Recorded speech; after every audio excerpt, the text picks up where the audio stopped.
ओम नमः सिद्धेभ्यः। नमो अरिहन्ताणं नमो सिद्धाणं नमो आयर्याणं नमो वज्रायाणं नमो लोये सव्यसाहोणम्।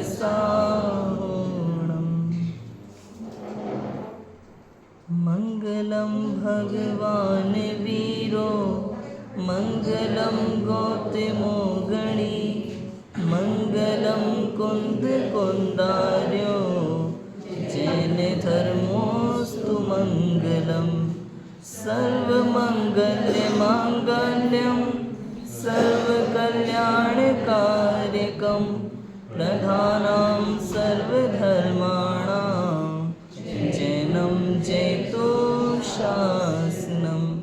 जैनं जैतोशासनम्।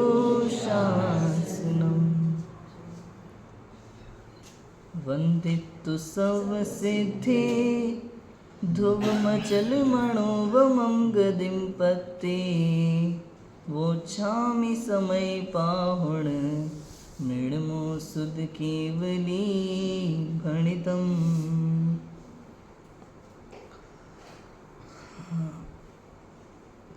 आचार्य कुंद कुंद की तपोभूमि पौनूर मलय में आप सभी का स्वागत है। आचार्य कुंद कुंद इस नाम से हम सभी परिचित हैं। वैसे देखा जाए तो अभी भी जैन समाज में बहुत कम लोग हैं जो ठीक तरह से आचार्य कुंद कुंद के नाम से परिचित हैं। ये तो वास्तव में देखा जाए तो गुरुदेव श्री कान्जी स्वामी है ना, उनकी वजह से उन्होंने जो आचार्य कुंद कुंद की रचनाओं पर जिस तरह प्रवचन किए, उसके कारण से हम आचार्य कुंद कुंद को और उनके शास्त्रों को जान पाए, उनके बारे में समझ पाए। नहीं तो मैं सच कहूँ तो शास्त्री की पढ़ाई करने के पहले 10th क्लास तक मैंने भी आचार्य कुंद कुंद का नाम नहीं सुना था नहीं सुना था, उसके बाद ही पता चला। लेकिन आचार्य कुंद कुंद की महिमा कितनी है वो हमें समझना होगा।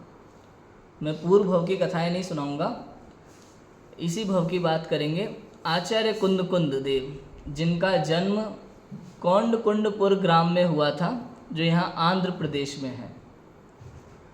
किसी सेठ के घर में उनका जन्म हुआ और जन्म से ही बहुत ही प्रतिभावान जीव थे।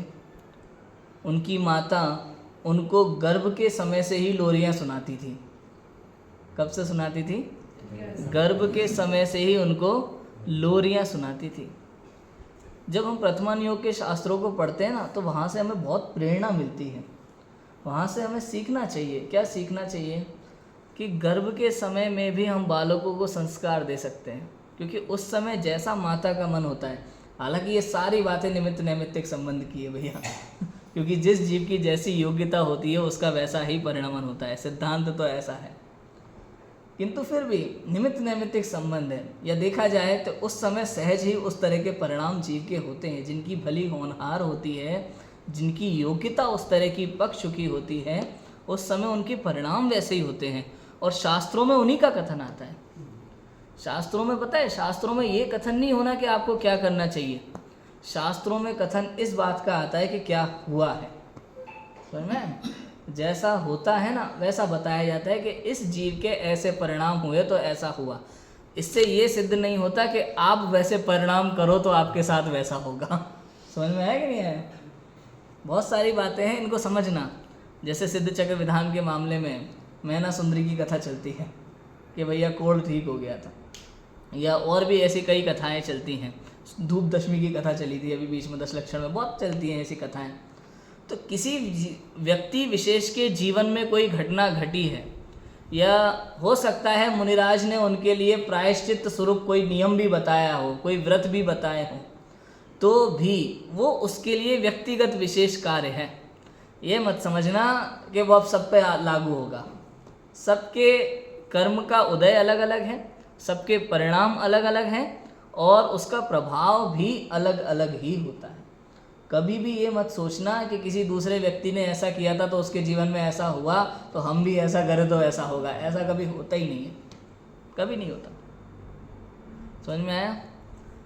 कुंद कुंद आचार्य की माता उनको गर्भकाल के समय से लोरियां सुनाती थी। हमें भी इन बातों का ध्यान रखना चाहिए। यदि बालक गर्भ में है, कोई स्त्री गर्भवती है, तो उस समय फिल्में ना देखें, इधर उधर की भी कथाओं में ना उलझे। क्या करें? स्वाध्याय करें, प्रथमान योग की कहानियाँ पढ़ें, सतियों की कथाएं पढ़ें, ये सारी चीज़ें होना चाहिए। अध्यात्म के गीत गुनगुनाएं, कितना आनंद आता है। अध्यात्म के गीत गुनगुनाओ, जैसे कुंद कुंद आचार्य की माता गुनगुनाती थी।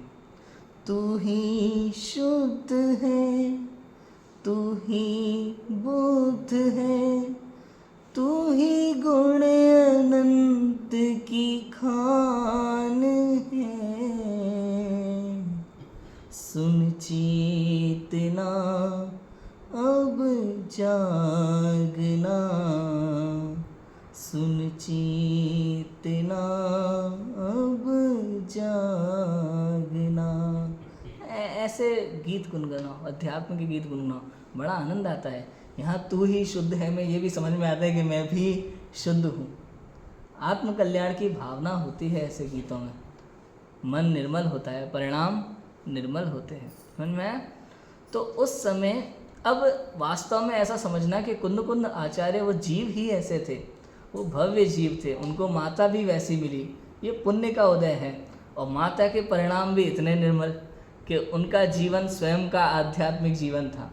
तो उन्होंने बाल्यकाल से ही कुंद कुंद नाम के बालक को, बचपन का नाम पद्मनंदी, तो उनको इस तरह के आध्यात्मिक गीत सुनाए। ऐसे ही गीत सुना सुना करके बड़ा किया। जब 11 वर्ष की उनकी उम्र थी, तब जंगल में मुनिराज पधारे और उन मुनिराज को देख करके बालक कुंद कुंद के मन में, बालक पद्मनंदी के मन में दीक्षा का भाव आ गया। बचपन से तो सारी कथाएं सुनी ही थी, जिन धर्म के संस्कार थे, देवशास गुरु की महिमा हृदय में विराजमान थी पहले से। और जब जिनचंद्र मुनिराज जब उनके दर्शन किए, तो दर्शन करते ही उनके मन में दीक्षा का परिणाम आ गया। अब आप सोचो, ऐसे कितने जीव होते हैं कि जिनको मुनिराज के दर्शन करते ही जिन दीक्षा का भाव आ जाता है। सोचो, ऐसे कितने जीव होते होंगे। सच कहें, ये योग्यता है, इसका नाम योग्यता है। जीव की ऐसी योग्यता है, होना होता है तो ऐसे कार्य होता है। हम लोगों को कई बार ऐसा लगता है कि कोई प्लानिंग करें उससे कार्य होगा, लेकिन सच ये है कि प्लानिंग से कभी काम होता ही नहीं है। परफेक्ट प्लानिंग नाम की कोई चीज़ नहीं होती, चलते चलते एडजस्ट करना पड़ता है। समझ में आया? हम लोग प्लानिंग करते रहते हैं। आपने देखा होगा, अपनी लाइफ में फील किया होगा कई बार कि बहुत सारे कार्यों के लिए हम बहुत अच्छी परफेक्ट प्लानिंग करके रखते हैं, और एंड टाइम पे कहीं ना कहीं कुछ ना कुछ गड़बड़ होती ही है और हमें चेंज करना ही होता है। होता है कि नहीं होता? बोलो। कई बार हम शिविर पंचकल्याणकों के लिए बहुत सारा 6-6 महीने से प्लानिंग होती है। कौन कहाँ आएगा, किस रूम में ठहरेगा, कौन से विद्वान को लेने कौन सी गाड़ी जाएगी, कौन से श्रेष्ठी वर्ग को लेने के लिए कौन सी गाड़ी जाएगी, सारी परफेक्ट प्लानिंग होती है 6-6 महीने पहले से। और जिस दिन लेने भेजा हो स्टेशन पे और ड्राइवर ही मोबाइल स्विच ऑफ करके सो जाए तो क्या करोगे? समझ में आया? ऐसा भी होता है। तो इसका मतलब ये, परफेक्ट प्लानिंग नाम की कोई चीज़ होती नहीं है। प्लानिंग से कभी कार्य नहीं होता, तो होना होता है तो हो जाता है, बस उसका आनंद करना चाहिए। अब वो कार्य कैसा भी हो, अच्छा हो बुरा हो, आपकी लाइफ में कोई भी सिचुएशन आए, कैसी भी परिस्थिति आए, बस स्वीकार करना और उसको आनंद करना। दुखी मत होना, परेशान मत होना। समझ में आया?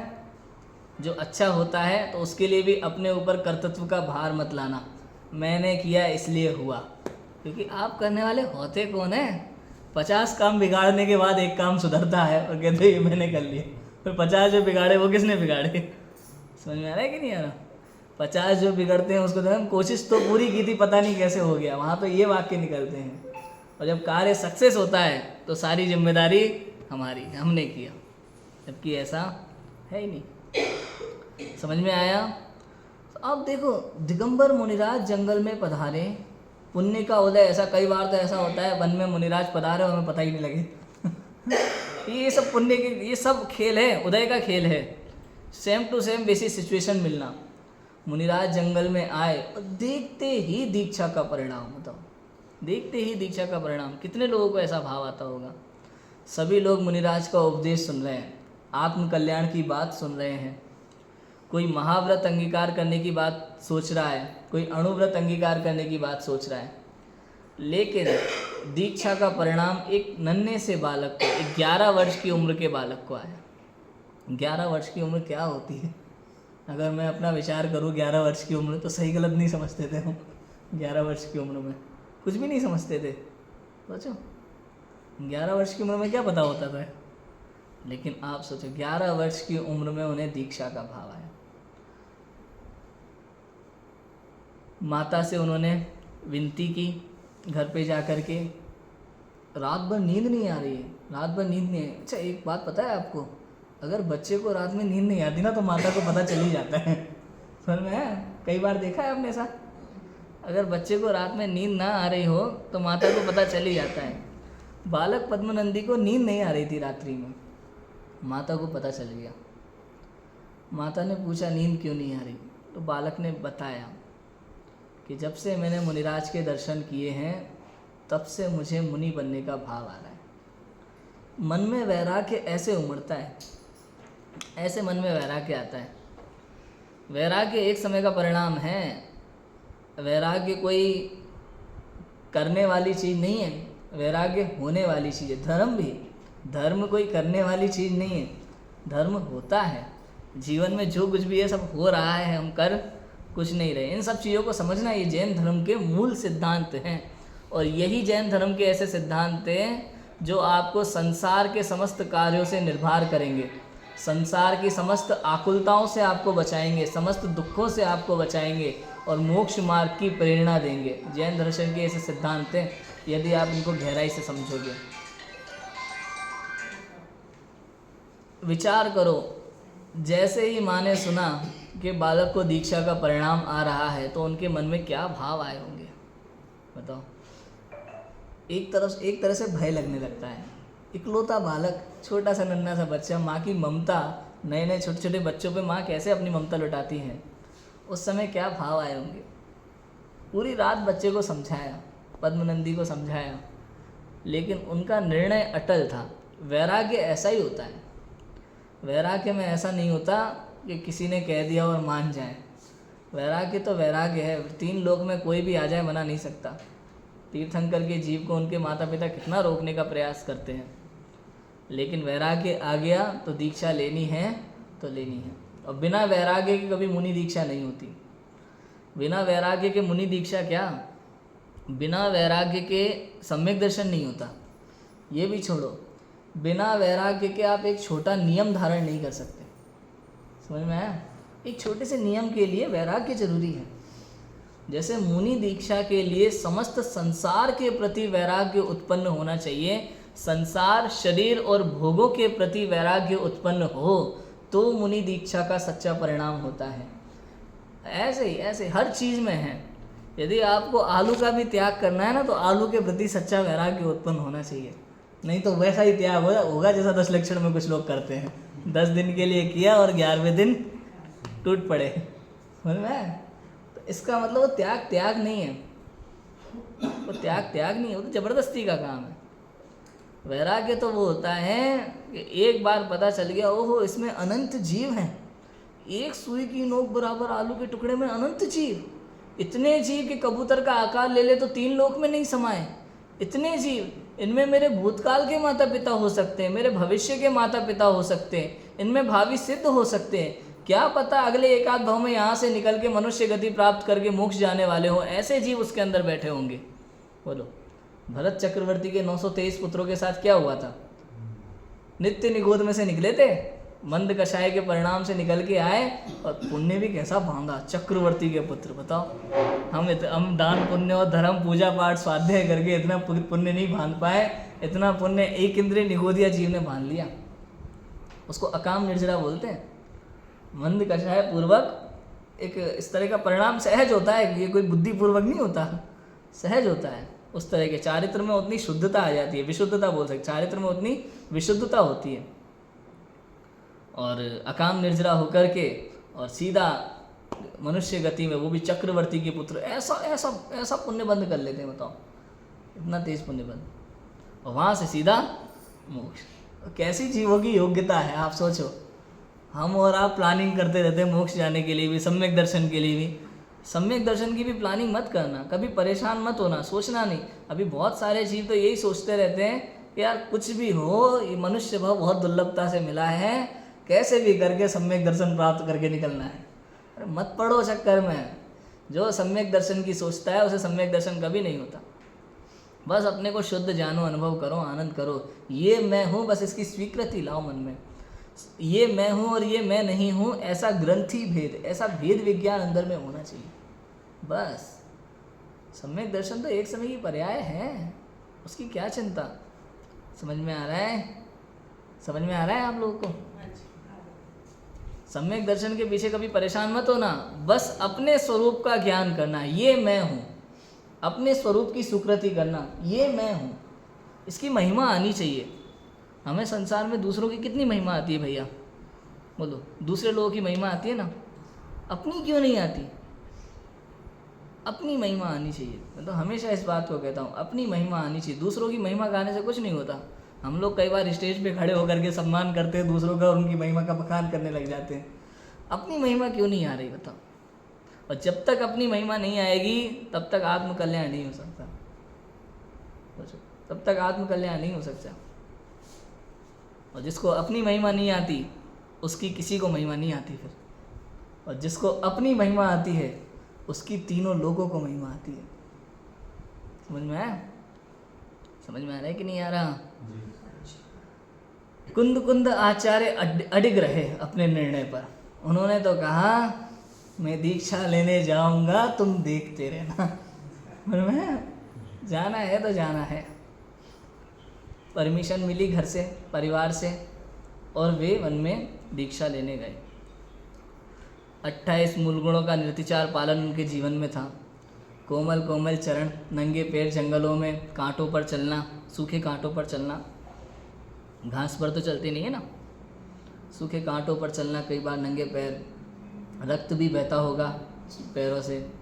लेकिन आप आत्म साधना देखो, कैसे जंगलों में किसी शिला पर बैठ जाते होंगे। आप सोचो, विचार करो, किसी शिला पर बैठ जाते होंगे और अपने स्वरूप का विचार करते होंगे, ये मैं हूँ और ये मैं नहीं हूँ। वेद विज्ञान में अच्छे और बुरे का विचार कभी नहीं होता कि ये अच्छा है ये बुरा है, पुण्य अच्छा है या धर्म अच्छा है या ये सप्त व्यसन बुरे हैं। बुरा कुछ नहीं है हमारे संसार में, और अच्छा भी कुछ नहीं है। तीन लोक में प्रत्येक वस्तु अपने स्वरूप में परिपूर्ण होने के कारण से सुंदर है, ऐसा लिखा तीसरी गाथा में कुंदकुंदाचार्य ने। तीन लोक में एक एक परमाणु, एक एक वस्तु अपने स्वरूप में परिपूर्ण होने के कारण से जैसा उसका स्वरूप है वो वैसी ही है, इसलिए सुंदर है। कुंद आचार्य वनों में कैसे अकेले विचरते होंगे। संघ में भी पहले विचरते थे, बाद में अकेले भी उन्होंने विहार किया। अकेले विचरते थे, उनको आचार्य पद दिया गया। पूरे संघ का कार्यभार उन्होंने संभाला। उनसे सीनियर बहुत सारे आचार्य मुनिराज थे। कुंद आचार्य से सीनियर बहुत सारे आचार्य मुनिराज थे, लेकिन जितने भी मुनिराजों का संघ था, सभी एक से बढ़कर एक थे, लेकिन जितने भी मुनिराजों का संघ था उस संघ में सबसे इंटेलिजेंट कुंद आचार्य थे, ज्ञान में भी और ध्यान में भी। समंतभद्र आचार्य का जो श्लोक है वो कुंद आचार्य पर एकदम फिट होता है। विषया शाव शाति तो निरारंभो परिग्रह ज्ञान ध्यान तपो रक्त तपस्वी स प्रशस्यते। विषय और आशाओं से रहित थे, आरंभ और परिग्रह से रहित थे, और ज्ञान ध्यान और तप में लीन रहते थे। ऐसे तपस्वी महाराज आचार्य कुंद थे। विहार करते हुए पौन्नूर मलय में आए। ये पौन्नूर मलय उनकी तपोभूमि बना। ये जो पहाड़ आप सामने देख रहे हो, 333 सीढ़ियों का पर्वत, छोटा सा, इस पर्वत पर ऊपर आचार्य कुंद देव विराजमान होते थे। वो उन्होंने अनेक शास्त्रों की रचनाएं की, जिसमें से बहुत सारे तो उपलब्ध नहीं हैं, और कुछ हमारे पास हमारे पुण्योदय से उपलब्ध है। बहुत सारे शास्त्रों की रचना उन्होंने की। ऐसा कहा जाता है, सिद्ध है एक्चुअली, वीरसेन आचार्य ने लिखा है षटखंडागम की टीका में कि कुंद कुंद आचार्य ने षटखंडागम ग्रंथ पर परिकर्म नाम की एक टीका लिखी थी। अब ये जो कुंद कुंद आचार्य के विदेह गमन की घटना है, इसको हम इस टीका से जोड़ सकते हैं। वो इसलिए क्योंकि पढ़ा हमने ऐसा है कि कुंद कुंद आचार्य को इसी पौनूर पर्वत पर कहीं कोई शंका हुई। अब एक विशेष बात यह है कि सम्यक दृष्टि ज्ञानी जीवों को तत्व में तो शंका होती नहीं है, ठीक है, प्रयोजनभूत तत्व में तो शंका होती नहीं। यदि तत्व में शंका हुई तो निशंकित जो अंग है वो खत्म हो जाएगा और गुणस्थान गिर जाएगा, पहले गुणस्थान में आ जाएंगे। तो तत्व में तो कोई शंका नहीं होती, तो शंका किस में होगी? कहीं ना कहीं कर्णानुयोग के किसी सिद्धांत में कहीं कोई शंका हो सकती है। समझ में आया? तीन लोक संबंधी कोई बात हो, उसमें कोई शंका हो सकती है, या भौगोलिक संबंधी कोई बात हो, इसमें कहीं कोई शंका हो सकती है। हो सकता है षटखंडागम की परिक्रम नाम की टीका लिखते समय, चूँकि सिद्धांत ग्रंथ है, कर्णानुयोग की कई सारी ऐसी बातें हैं उसमें, तो हो सकता है कोई ऐसा विचार मन में आया हो, कोई शंका मन में उत्पन्न हुई हो, और उन्होंने ऐसा विचार किया अंदर में कि अरे मैं कहाँ इस पंचम काल में आ गया। चतुर्थ काल विदेह क्षेत्र में सदा चतुर्थ काल वर्तता है, वहाँ सिमंदर परमात्मा विराज रहे हैं और कितने ही जीव उनकी दिव्य ध्वनि का लाभ ले रहे हैं। ऐसा विचार उनके मन में आया। ये सब सहज औदैहिक भाव हैं। ये औदैहिक भाव सब जीवों के अलग अलग होते हैं, और एक ही गुणस्थान में रहने वाले अनेक जीवों के अपने अपने अलग अलग औदैहिक भाव होते हैं। यहाँ तक कि 13वें गुणस्थान सर्वज्ञों के भी, सब सर्वज्ञों के अपने अपने अलग अलग औदैहिक भाव हैं। तो कोई भी औदैहिक भाव आ सकता है किसी को भी। तो उस समय उनको ऐसा परिणाम आया। सहज ही वहाँ सीमंदर भगवान की दिव्य ध्वनि में आचार्य कुंद कुंद के लिए आशीर्वाद आया। प्रश्न उठा चक्रवर्ती के द्वारा कि यह आशीर्वाद किसे दिया जा रहा है। दिव्य ध्वनि में उत्तर आया कि जम्बूद्वीप के, इसी जम्बूद्वीप के भरत क्षेत्र में आचार्य कुंद कुंद हैं, महासमर्थ आचार्य, कलिकाल सर्वज्ञ जिन्हें हम कहते हैं, आचार्य कुंद कुंद हैं, उनके लिए आशीर्वाद है। दो कथाएं आती हैं, एक तो देवों की कि उनके पूर्व भव के मित्र देव वो उन्हें लेने आए थे, दूसरा दो चारण रिद्धिधारी मुनिराज उन्हें लेने आए थे। दो कथाएं प्रसिद्ध हैं, कोई भी कथा चलेगी, हमें कोई परेशानी नहीं है। हमें दोनों कथाएं मंजूर हैं, क्योंकि हमें पता नहीं है 2000 साल हो गए भैया, इन 2000 सालों में बहुत कुछ बदल गया। तो जो भी है, आचार्य कुंद कुंद स्वयं चारण रिद्धिधारी मुनिराज थे। चारण रिद्धि पता है क्या होती है? चारण रिद्धि होने पर जमीन से 4 उंगल ऊपर रहते हैं वो। जैसे आपने सुना है वर्तमान में चातुर्मास में मुनिराजों का विहार नहीं होता, उनको नियम लेने होते हैं, दिग्व्रत देशव्रत के वो उस तरह के नियम लेते हैं, और 10 किलोमीटर 5 किलोमीटर चारों दिशाओं के इस तरह के अपने मुनिराज अपने अपने हिसाब से नियम ले लेते हैं। चातुर्मास के कलश स्थापना के समय पर वो नियम ले लेते हैं कि वो कितनी दूर तक जा सकते हैं। ठीक है, कोई विपदा भी आ जाए बड़ी से बड़ी, तो ऐसी समस्या में कितनी दूर तक वो विहार कर सकते हैं, उस जाति का भी नियम लिया जाता है। तो लेकिन चारण रिद्धिधारी मुनिराजों पर यह अप्लाई नहीं होता, वे चातुर्मास के समय में भी विहार कर सकते हैं। उसका कारण है उन्हें ज़मीन पर पैर नहीं रखना है। तो ज़मीन पर जो जीवोत्पत्ति बहुत होती है चातुर्मास के समय पर, उससे उनसे उनकी हिंसा नहीं होगी, इसलिए उनके लिए वो शर्त लागू नहीं होती। चारण रिद्धि मुनिराज ही हैं जो आकाश गमन करके बहुत दूर तक जा सकते हैं।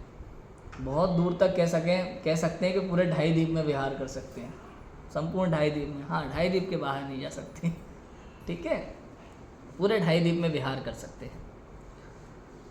2 मुनिराज उन्हें लेने आए, या देव उन्हें लेने आया, वे उनके साथ विदेह क्षेत्र गए, इस शर्त पर गए कि मैं 7 दिन में वापस इसी भरत भूमि पर लौट आऊँगा। विदेह क्षेत्र गए, वहाँ उन्होंने 7 दिन तक सीमंदर भगवान की दिव्य ध्वनि का लाभ लिया। भाई आपने तो 24 भगवान के नाम सुने, तीर्थंकर कितने होते हैं बेटा? हाँ 24 लेकिन ये सीमंदर भगवान है, 24 तीर्थंकर के नाम याद है? सीमंदर भगवान कौन से तीर्थंकर हैं? सोचो सोचो सोचो, कौन से तीर्थंकर है सीमंदर भगवान? आप लोगों को पता होगा भैया लोग, पता है आप लोगों को सीमंदर भगवान? देखो ये भरत क्षेत्र है, जम्बू द्वीप में 7 क्षेत्र होते हैं, भरत, ऐरावत और भी भोग भूमियाँ होती हैं, जिसमें से एक भोग भूमि है देवकुरु, उत्तर कुरु, वहाँ पे सदा पहला काल होता है।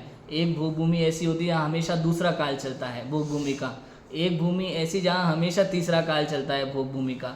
और भरत क्षेत्र और ऐरावत क्षेत्र में षट काल का क्रम चलता है, पहला एक भोग भूमि, दूसरी भोग भूमि, तीसरी भोग भूमि, ये पहला दूसरा तीसरा काल। फिर चौथे काल में कर्म भूमि की शुरुआत होती है जहाँ तीर्थंकरों की उत्पत्ति होती है, और ये भरत ऐरावत में 24 तीर्थंकर होते हैं हर चौथे काल में, है ना। उसके बाद पांचवा काल और ज़्यादा खतरनाक होता है, उसमें दुख ज़्यादा होते हैं, जैसा अभी आपने देखा होगा DOG साहब जो है ना, डोगेश भाई, उनका जैसा जीवन होता है वैसा जीवन हो जाता है 5वें काल में। उतनी ही आयु होती है, 10-10, 12-12 साल की, एक हाथ के लोग होते हैं, निर्वस्त्र होते हैं और बिल्कुल पशु जैसा जीवन होता है, एक दूसरे का मांस भी खाएंगे, और धर्म का पूर्ण रूप से अभाव रहता है। कब? छठे काल में, सॉरी 5वां नहीं, छठा काल, छठे काल में। 5वां काल तो अभी चल ही रहा है, 5वें के लिए बोल दिया क्या मैंने सारी बातें? छठे काल में, तो 5वां तो अभी चल रहा है, ठीक है। छठा काल दुखमा काल, उसके बाद दोबारा उत्सर्पणी, दोबारा छठा, फिर 5वां, फिर चौथा, इस तरह से षट काल का क्रम भरत और ऐरावत में चलता है, ठीक है। तो हम बात कर रहे हैं विदेह क्षेत्र की। विदेह क्षेत्र में 20 तीर्थंकर होते हैं, सदा विद्यमान रहते हैं, और ये 20 तीर्थंकर भी अकेले जम्बूद्वीप में नहीं होते, जम्बूद्वीप में 4, फिर 8 धातकी खंड में और 8 अर्ध पुष्कर में, ऐसे 20 तीर्थंकर होते हैं। 32 नगरियाँ, जम्बूद्वीप संबंधी 32, और फिर धातकी खंड संबंधी 64 और अर्ध पुष्कर संबंधी 64। ऐसे एक समय ऐसा भी आता है एक साथ 170 तीर्थंकर होते हैं।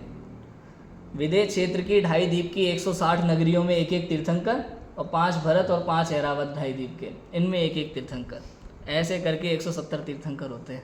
आपको कुछ समझ में नहीं आया होगा, ऊपर से निकल गया होगा जो पहली बार सुन रहे हैं, लेकिन फिर भी थोड़ा बहुत ध्यान रहता है, इसलिए मैंने ये सारी बातें बता दी। क्योंकि सीमंदर भगवान से परिचित नहीं है बहुत सारे लोग, तो कुंद आचार्य से परिचित होने से पहले सीमंदर भगवान से भी परिचित होना बहुत ज़रूरी है। क्योंकि इसी पौनूर मलय पर्वत से साक्षात तीर्थंकर सीमंदर भगवान के समव शरण में आचार्य कुंद गए थे। उन्होंने उनके दर्शन किए, उनकी दिव्य ध्वनि सुनी, और उनकी दिव्य ध्वनि सुन करके वापस यहाँ पौनूर पर्वत पर लौटे। समझ में आया? कैसा लगता है कि भगवान महावीर का समव शरण इस समय हमारे सामने होता तो कितना आनंद आता। हम लोग महावीर जयंती पे, महावीर निर्वाणोत्सव पे जय महावीर के जयकारे लगाते रहते हैं। अगर वो महावीर भगवान साक्षात सामने विराजमान होते तो कितना आनंद की बात होती, लगता है ना। तो ऐसे ही जैसे तीर्थंकर महावीर, ऐसे ही तीर्थंकर सीमंदरनाथ भगवान कुंद आचार्य वहाँ जाकर के साक्षात उनके दर्शन करके आए, उनके समव शरण में बैठ करके उनकी दिव्य ध्वनि भी सुन करके आए। चूँकि चौथा काल चलता है ना विदेह क्षेत्र में, तो वो चौथा काल भी कैसा चलता है, चौथा काल भी बहुत लंबा है। तो जैसा समय यहाँ आदिनाथ भगवान के समय पर था, वैसा समय ही वहाँ सदा काल रहता है विदेह क्षेत्र में। उतनी हाइट, 500 धनुष, उतनी हाइट। तो वहाँ जितनी हाइट के मनुष्य थे समव शरण में, सीमंदर भगवान के समव शरण में, उस हिसाब से आचार्य कुंद इतने से लगते थे, छोटे से, इतने से लगते थे, एकदम छोटे से। तो वहाँ की इलायची भी बहुत बड़ी होती होगी, जितने बड़े वो लोग थे उनकी इलायची भी बहुत बड़ी होती होगी। तो समझ लो उनकी इलायची के बराबर के कुंद आचार्य लगते थे। तो उन्होंने कुंद आचार्य का नाम क्या रखा?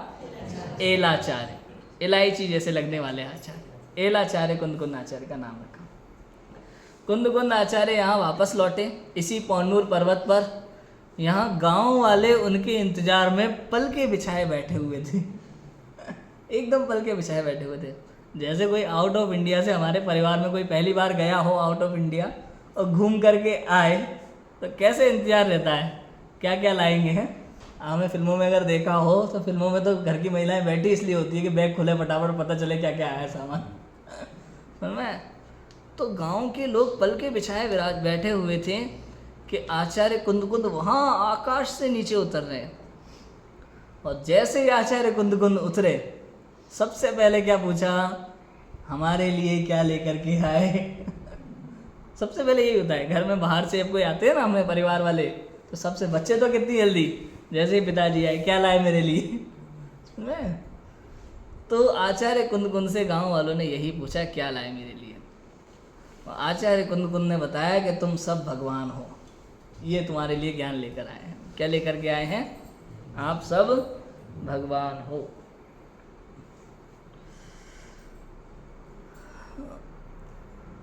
कुंद आचार्य का उपदेश सभी गांव वालों ने सुना। इसी पर्वत पर वो कितने ही समय तक रुके। उन्होंने अनेक शास्त्रों की रचनाएं की। यहाँ पास में ही 7 किलोमीटर पर पौन्नूर गांव है। इस पर्वत का नाम है पौन्नूर मलई, है ना। पर्वत को तमिल में क्या कहते हैं? मलई। तो ये पौन्नूर मलई हो गया पर्वत, और इसी के पीछे पौन्नूर नाम का गांव है। पौन्नूर शब्द का अर्थ सोना होता है ना। सोनागिरी भी बोल सकते हो आप इस पर्वत को, नीलगिरी भी बोलते हैं कुछ लोग। तो पीछे ही पौन्नूर गांव है, वहाँ भी बहुत प्राचीन, लगभग 1500 वर्ष प्राचीन जिन मंदिर है, या उससे भी प्राचीन हो सकता है। तो ऐसा भी सुनने में आता है कि उस गांव में कुंद आचार्य आहार के लिए जाते होंगे। आहार के लिए जाते होंगे, निश्चित रूप से जाते होंगे। उस गांव में नहीं तो आसपास 2-4 गांव हैं, कभी इस गांव में कभी उस गांव में। पौन्नूर है, वंगाराम है, आर्नी है, किलसात मंगलम है। हाँ, जगह जगह इतने सारे गांव हैं, उतनी उतनी दूरी पर। तो कभी इस गांव में कभी किसी गांव में कुंद आचार्य आहार के लिए जाते होंगे। और गांव गांव में यहाँ जिन मंदिर हैं, एकदम प्राचीन प्राचीन मंदिर। जरा विचार करो, जिस स्थान पर हम लोग इस समय बैठे, जरूरी नहीं पर्वत पे ही कुंद आचार्य के चरण पड़े, जिस स्थान पर हम लोग बैठे हैं इस स्थान पर भी कुंद आचार्य के चरण पड़े होंगे। कण कण पवित्र है, नन्हे नन्हे पैरों से चलते होंगे, और क्षण क्षण में अंतर्मुख होते होंगे। बताओ, आहार करते करते क्षण क्षण में अंतर्मुख होते होंगे, अपने आत्मा को निहारते होंगे, और पुनः शुभ भाव में वापस 7वें 6वें गुणस्थान में इस प्रकार झूलते होंगे। जंगल में कैसे विराजते होंगे। आप कल्पना करो, उस समय जब पर्वत पर कुंद आचार्य बैठते होंगे तो कैसा माहौल बनता होगा, कैसा माहौल बनता होगा, कल्पना करो। अरे कल्पना करने की जरूरत नहीं है, वो सामने देखो, ऐसा माहौल बनता होगा। जंगल में मुनिराज हो, मंगल स्वरूप निज ध्यावे, बैठ समीप संत चरणों में, पशु भी बैर भुलावे। कैसे विराजते होंगे बताओ। हिंसक और क्रूर पशु भी उनकी शांत और सौम्य मुद्रा को देख करके शांत हो जाते हैं, उनके परिणाम निर्मल हो जाते हैं। अपने आप ऐसा होता है, ऐसा निमित्त नैमित्तिक संबंध होता है, जीवों का पुण्य का उदय होता है, प्रभाव होता है। आप देखो, पुण्य का प्रभाव ऐसा होता है, जीवों का, रिद्धियों का प्रभाव होता है अलग अलग प्रकार की। मुनिराज जंगल में पधारते थे तो जंगल का माहौल बदल जाता है। कई मुनिराजों को तो ऐसी रिद्धि होती है कि उनके शरीर को स्पर्श करके वो हवा अगर आपको छू जाए तो आपके शरीर के रोग मिट जाएं सारे। इस तरह की भी रिद्धियाँ होती हैं कुछ मुनिराजों को। तो कैसा प्रभाव होता है, और ये प्रभाव किस पुण्य का होता है?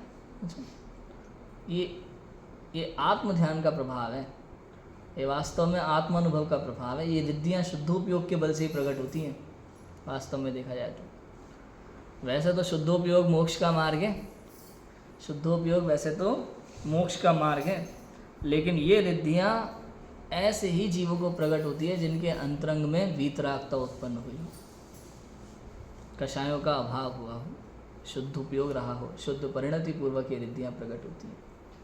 समझ में? ऐसी रिद्धियाँ प्रकट होने के बाद भी मुनिराजों को उन रिद्धियों की जरा कीमत नहीं होती। एक हम लोगों को देखो, कोई भूल से जादू दिखाने वाला दिख जाए तो हम पागल हो जाते हैं। हाँ? सोशल मीडिया पे कोई बाबा बैठ करके उल्टी सीधी हरकतें करे तो पूरी दुनिया पागल हो जाती है कि क्या चल रहा है, ये चमत्कार कहाँ से आया। जबकि संसार में चमत्कार नाम की कोई चीज़ नहीं होती, पता है? बोलो, संसार में चमत्कार नाम की कोई चीज़ नहीं होती। तो चमत्कार क्या है? अज्ञान का दूसरा नाम चमत्कार है। किसका नाम चमत्कार है? अज्ञान का दूसरा नाम चमत्कार है। जिस विषय में आपको जानकारी नहीं हो वो विषय आपको चमत्कार ही लगता है। हमें, और जिस विषय में उस व्यक्ति को जानकारी हो उसके लिए वो खेल है, मामूली खेल है। आप सोचो, कई बार तो मटका बनाना भी हमारे लिए चमत्कार का काम है।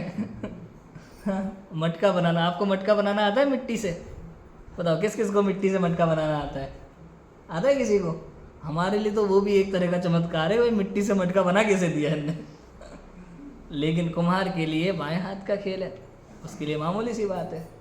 ऐसे ही संसार में हर चीज़ के लिए समझना, जादूगर जो मैजिशियन होते हैं सेम टू सेम है।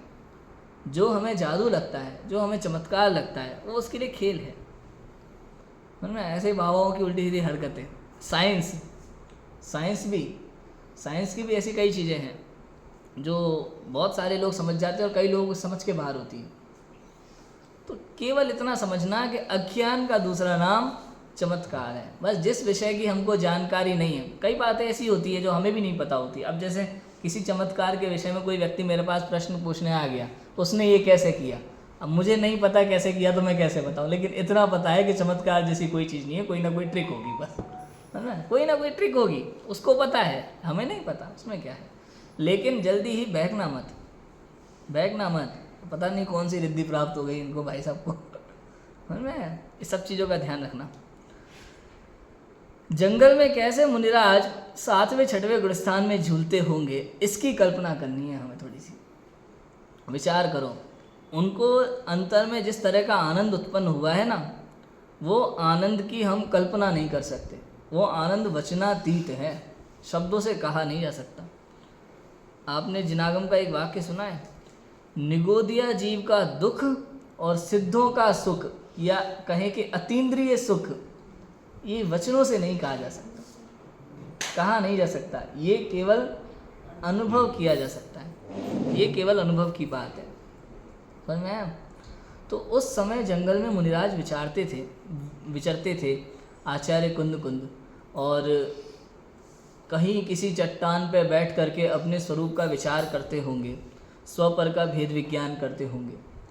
अब ये स्वपर का भेद विज्ञान, ये आत्मानुभव कैसे होता है, थोड़ा सा इस पॉइंट को ले लेते हैं अपन इस बीच में।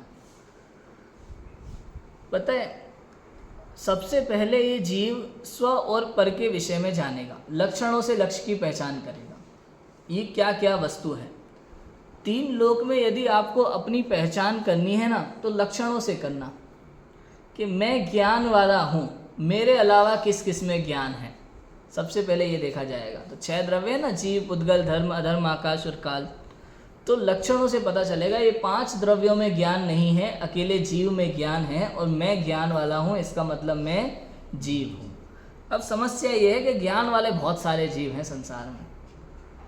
तो फिर दूसरी परिभाषा आती है जीव तत्व की, कि जिसमें मेरा ज्ञान दर्शन पाया जाए, मैं वही हूँ, बस। समझ में? तो सभी जीवों में देखा जाएगा कि सबका अपना अपना ज्ञान दर्शन है, और मेरा ज्ञान दर्शन तो मुझ में है। तो अपन को पूरे संसार से घूम फिर करके अपने तक आना है। स्व और पर का विचार करते करते करते करते पर का विचार छूट जाए, पर का विचार छूटने के बाद केवल स्व आत्म विचार रह जाता है, स्व का विचार रह जाएगा। और स्व का विचार करते करते करते करते वो सविकल्प अवस्था से कब निर्विकल्प अवस्था हो जाती है, उसके लिए करना कुछ नहीं पड़ता, वो सहज होती है। मतलब देखा जाए ना, तो बुद्धिपूर्वक तो भाई साहब हमारा काम केवल तत्व विचार करना है, स्व और पर का विचार करना। और संसार में करने योग्य कार्य केवल इतना ही है, और कुछ है ही नहीं। स्व और पर का विचार करना, बताओ, यही करने योग्य कार्य है संसार में, यही दुर्लभ से दुर्लभ है। इससे दुर्लभ कार्य संसार में कोई है नहीं, और देखा जाए तो इससे सुलभ कुछ नहीं है। सोचो, जिनवाणी जैन दर्शन ये कैसा है। हमने अभी बोधि दुर्लभ भावना की चर्चा में अपन ने इस बात को कैसे देखा था। संसार में हमें कितनी दुर्लभ चीज़ें नज़र आती है, बताओ। आईपीएस और आईएएस की पढ़ाई कितनी दुर्लभ होगी, बोलो। हाँ, कितनी दुर्लभ पढ़ाई है। दिन रात पागलों की तरह किताबों में घुसे रहना, लगे रहना है, रात दिन एक करके, खाना वाना छोड़ करके। लेकिन क्या मिलेगा उससे, क्या मिलेगा? अगर पंच परावर्तन की दृष्टि से देखें तो अनंत बार समझ में आया? अनंत बार हमसे कोई आज कहे कि यार ये बनना चाहिए, एक ही शब्द अनंत बार कर करके छोड़ दिया बोलते हैं ना कई चीज़। कोई व्यक्ति अगर कुछ नई चीज़ बताए हमें, अरे ये तो बहुत बार किया है यार, छोड़ो। ऐसे दुनिया की हर पढ़ाई, ये सीएम पीएम के पद, ये बिजनेसमैन बड़े बड़े लाखों करोड़ों, ये सब फालतू की चीज़ें हैं। अनंत बार कर करके छोड़ दिया, कर करके छोड़ दिया। और मैं पुण्य के परिणाम में भी देखो तो उत्कृष्ट से उत्कृष्ट पुण्य का परिणाम कि कर करके छोड़ दिया हमने। बोलो, पाप भाव अच्छे से अच्छे पाप हमने कर करके छोड़ दिए। हाँ, कर करके छोड़ दिए। कभी किसी पापी को देख करके उसकी निंदा मत करना, कभी किसी पाप करते हुए जीव को देख करके उसकी निंदा का भाव मन में मत लाना। हमने भी पता नहीं कितनी बार गलत कार्य किए हैं, कितनी बार अनेक प्रकार के पाप किए हैं। बोलो, किसी मांसाहारी जीव को देख करके मन में कैसे विचार आ जाते हैं, तो हमने खाया होगा कि नहीं खाया होगा? अनंत बार। हमने किया तो सही है, दूसरा करे तो गलत है भूतकाल में हमने अनेकों बार किया, अभी वो कर रहा है। हमने अज्ञानवश किया, वो भी अज्ञानवश कर रहा है, तो क्या अंतर है बताओ? आज हम सुधर गए, कल वो भी सुधर जाएगा। इसलिए ध्यान रखना, कभी किसी पाप करते हुए जीव को देख करके उसके प्रति बुरा भाव मन में मत लाना। अपने घर में हो, बाहर हो, बहुत सारी गलत चीज़ें आपको दिखाई देंगी। हमें तुरंत लगता है यार इतनी समझ नहीं है, तुरंत लगता है अरे भैया अनेकों बार हमने कर करके छोड़ दिया। पाप परिणामों को भी, और एक से ऐसे किसी पुण्यात्मा को देख करके मन में अपने प्रति ग्लानि का भाव मत लाना, हीनता का भाव मत लाना अपने अंदर, यार ये कितने बड़े धर्मात्मा और एक हम। कोई बात नहीं, अनेकों बार सारे क्रियाकांड करे हैं, सब करोड़ों का दान दिया होगा आपने भी, चक्कर में मत पड़ना। और स्वर्ग प्राप्त किया होगा, सब बने होंगे। इसलिए कभी मन में, अगर सीधी सिंपल भाषा कहूँ तो भविष्य के लिए कोई प्लानिंग, कोई योजना करना ही मत। चाहे लौकिक जीवन हो, चाहे अलौकिक जीवन, कुछ इच्छा मत रखो। ये इच्छा दुख का कारण है, इच्छाएं दुख का कारण है। कभी मन में कोई इच्छा मत लाना, कुछ बनने की इच्छा मत लाओ इस बात को विचार करो। आप मोटिवेशनल स्पीकर तो क्या बोल रहे हैं, वो तो सीधा बोलते बेटा ऊपर देखो, हाँ दिख रहा है 10 करोड़ का बंगला 10 लाख में तो बंगला आता नहीं है ना दिख रहा है 10 करोड़ का बंगला, गाड़ी दिख रही है बेटा 5 करोड़ की, हाँ ये तुम्हारी होगी। मोटिवेशनल स्पीकर ऐसे, ये तुम्हारी होगी। भागो, जितना हो सके भागो, दौड़ो, सुबह से लेकर शाम तक दौड़ो दौड़ो दौड़ो दौड़ो दौड़ो। भाई जाना कहाँ पे है वो मंजिल का पता नहीं, दौड़ते जाओ। और ऐसी स्पीच सुन करके बच्चे भी हम करेंगे। जो सपने देखता है उसके सपने पूरे होते हैं। जितने बड़े सपने देखोगे उतने सपने पूरे होंगे। ज़्यादा बड़े सपने देखना है तो क्या करना बताओ? ज़्यादा बड़े सपने देखना हो तो नींद थोड़ी ज़्यादा लेना, सपना थोड़ा बड़ा रहेगा लेकिन पूरा होने की शर्त मत रखना। ये इच्छाएं, ये सपने दुख के कारण हैं, हमारे दुख के कारण हैं। कभी मत सोचना कि मुझे ये बनना है, मुझे वो बनना है, कुछ नहीं, सब बेकार की बात है। कुछ मत बनना, आप बने बनाए भगवान हो, बस अपने भगवत स्वरूप को पहचानो। आप बने बनाए भगवान हो, अनादि अनंत सिद्ध हो, शुद्ध हो, बस पहचानने की देर है, निर्णय करने की देर है। ये मैं हूँ और ये मैं नहीं हूँ, इस निर्णय की देर है बस, और कुछ नहीं। कुछ बनने की मत सोचना, वो केवल दुख होगा और कुछ नहीं।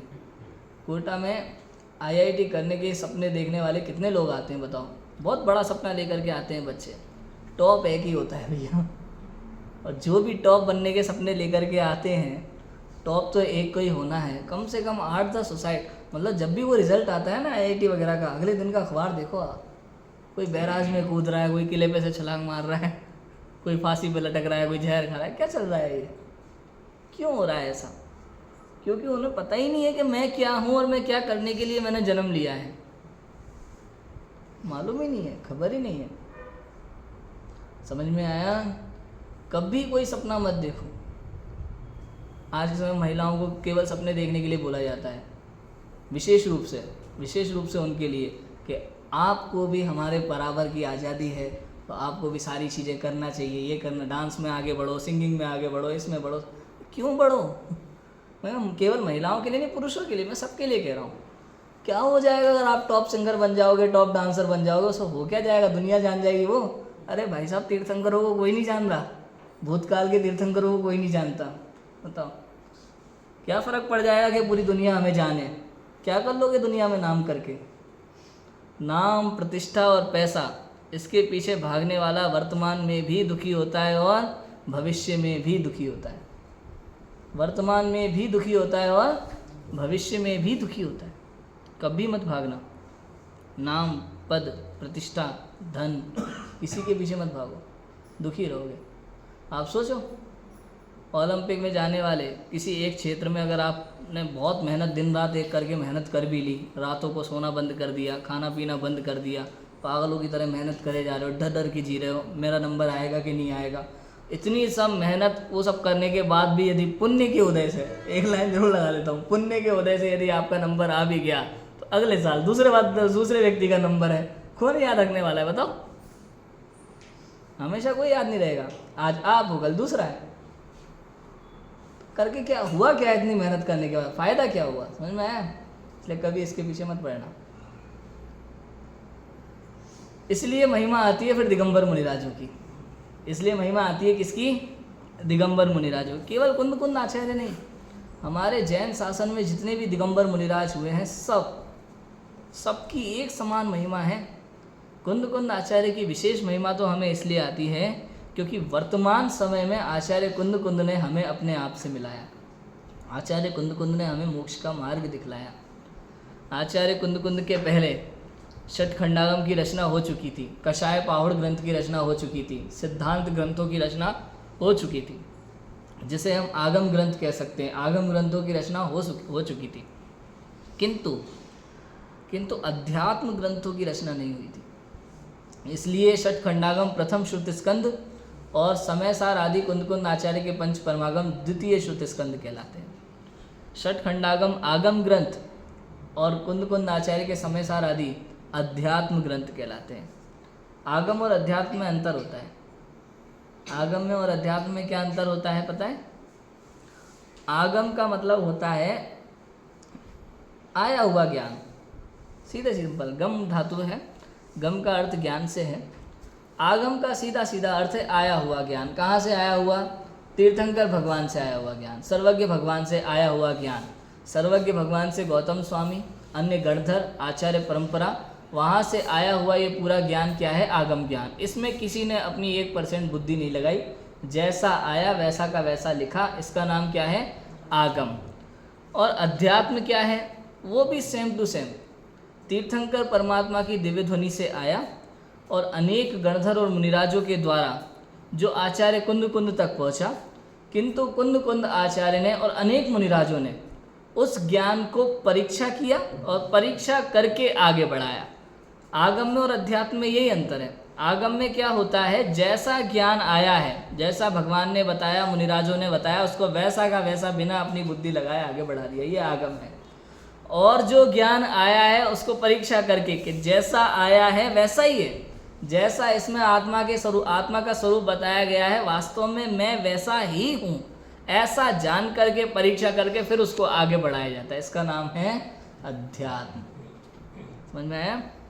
तो ये अध्यात्म ग्रंथ रचे गए। ये अध्यात्म ग्रंथों का मूल उद्देश्य है हमें अपने आप से मिलाना, समस्त संसार से दृष्टि हटाकर स्व की ओर ले जाना। ये समस्त संसार दुख का कारण है, इस संसार से बचा करके हमें अपनी ओर ले जाना है। ये समय सार आदि ग्रंथ, ये कुंद कुंद आचार्य के ग्रंथों की महिमा है। इन सब शास्त्रों की रचना की उन्होंने, 84 पाहुड़ों की रचना की, कई सारे ग्रंथ तो उपलब्ध ही नहीं है। परिक्रम नाम की षटखंडागम की टीका वो भी उपलब्ध नहीं है। यहाँ से विहार करके आचार्य कुंद श्रवण बेलगोला की तरफ गए। वहाँ से फिर कुंदाद्री पर्वत जो कर्नाटक में है वहाँ पे उनके अंतिम दिन थे, वहीं पर उनकी समाधि हुई थी। कुंद आचार्य के ये ग्रंथ ये ही हमारे लिए सब कुछ है वर्तमान में, यही हमारी अमूल्य धरोहर है। यही शास्त्र हैं जिन्होंने 2000 साल से कुंद आचार्य को समस्त जीवों के हृदय में इतना महिमावान बनाकर रखा हुआ है। कुंद आचार्य के ये शास्त्र, इन शास्त्रों से ये समझ लो, इन शास्त्रों की एक एक गाथा आपको आपसे मिलाने के लिए पर्याप्त है। ये एक एक गाथा साक्षात मोक्ष का मार्ग है। किसी भी एक गाथा को पढ़ करके आप अपने स्वरूप को जान सकते हैं, वैसा स्वीकार कर सकते हैं, अनुभव कर सकते हैं और आनंद कर सकते हैं। समझ में आया? इस एक गाथा से। और इस पंचम काल में तो भाई साहब एक और विशेषता है, अगर इस पंचम काल में सम्यक दर्शन हुआ तो निश्चित रूप से आप एक भवावतारी रह जाएंगे। यहाँ से स्वर्ग, स्वर्ग से चौथे काल में आके मोक्ष, सीधा सीधा है। समझ में आया? सम्यक्त्व, समाधि, समाधि क्या होता है? इसमें समाधि क्या होता है? बोधि और समाधि में अंतर होता है। बोधि सम्यक दर्शन, सम्यक ज्ञान, वो तो ये है कि अभी वर्तमान में आत्मानुभव, वो तो सम्यक दर्शन है। और जो इस सम्यक दर्शन को एक भव से दूसरे भव में साथ ले जाते हैं वो समाधि कहलाती है। समाधि द्वारा सम्यक दर्शन को एक भव से दूसरे भव में साथ ले जाया जाता है। समझ में आया? और यहाँ से समाधि मरण की अगर पंचम काल में, तो उसके लिए भी वही है, एक भवावतारी। यहाँ से स्वर्ग और स्वर्ग से चौथे काल में जन्म लेकर सीधा मोक्ष, यदि पंचम काल में होता है तो ऐसा नियम है।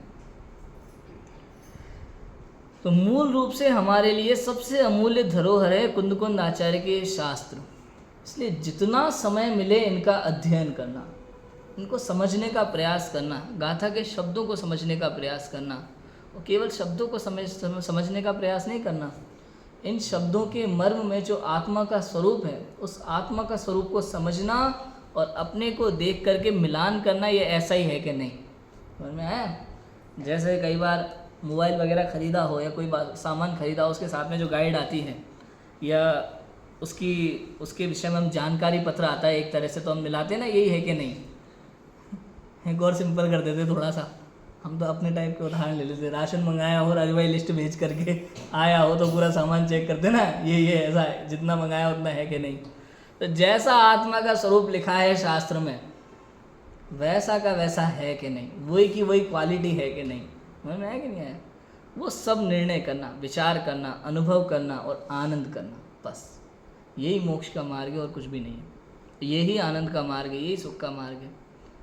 ये कुंद आचार्य के समस्त ग्रंथ केवल स्व की ओर ले जाने के लिए, अपनी ओर दृष्टि करने के लिए हैं।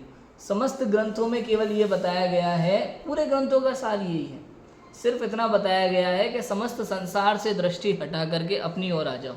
क्यों? क्योंकि संसार में सुख नहीं है। एक बार को रेत में से तेल निकल सकता है, बताओ, रेत में से तेल निकाला है कभी किसी ने? निकल सकता है कि नहीं निकल सकता? रेत में से तेल निकल सकता है?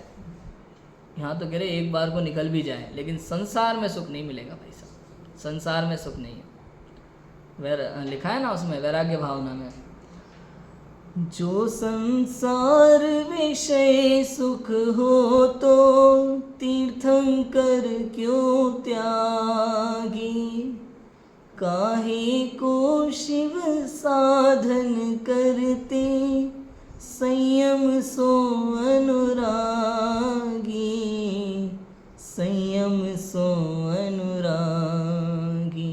तो यदि संसार के विषयों में सुख होता तो तीर्थंकर भगवान क्यों त्यागते? या फिर आप अपने आप को तीर्थंकर से ज़्यादा समझदार समझते हो? बताओ, सोचो। संसार विषयों में सुख नजर आता है। कई बार हमें क्या लगता है, अरे पंडित जी तो ठीक है, बोलते रहेंगे, इनका काम है आधा एक घंटा सुन लो बैठे बैठे, और क्या मज़ा तो लेकिन धन में ही है, मज़ा तो मान और प्रतिष्ठा में ही है। क्यों भैया, लगता है कि नहीं लगता बच्चों? अभी सबको ऐसा लगता है। मज़ा तो तभी है, हो सकता है इनसे IAS क्लियर नहीं हो रहा, इसलिए कह रहे हैं कि कोई फ़ायदा नहीं है करने में, हम तो करेंगे। बताओ, ऐसा विचार आ सकता है कि नहीं? ठीक है, तीर्थंकर भगवान से ज़्यादा समझदार आप हो क्या, मुझे ये बता दो। सबसे अधिक पुण्यवान जीव समस्त संसार में कोई है तो तीर्थंकर का जीव है। सारे सुख सोचने से पहले उनके सामने सारी वस्तुएं उपलब्ध थी। बताओ, स्वर्ग से इंद्र सेवा में खड़ा रहता था, हाथ बांधे, जैसे आपने देखो ना रामलाल खड़ा होता है हमारे घर में हाथ बांधे सेवा में चाय बनाने के लिए, ऐसा स्वर्ग का इंद्र ऐसे हाथ बांधे खड़ा है उनकी सेवा में। और उन्होंने क्या किया, सब कुछ छोड़ करके, तो मन का मोह भी और तन के वस्त्र भी सब त्याग करके जंगल में निकल गए। सब कुछ छोड़ करके पंचमुष्टि केशलोच करके आत्म ध्यान में लीन हो गए, अपने स्वरूप में लीन हो गए। इससे पता चलता है उन्होंने समस्त जगत को ये संदेश दिया कि इन सब चीज़ों में सुख नहीं है। सुख कहाँ है? अपने अंदर में है।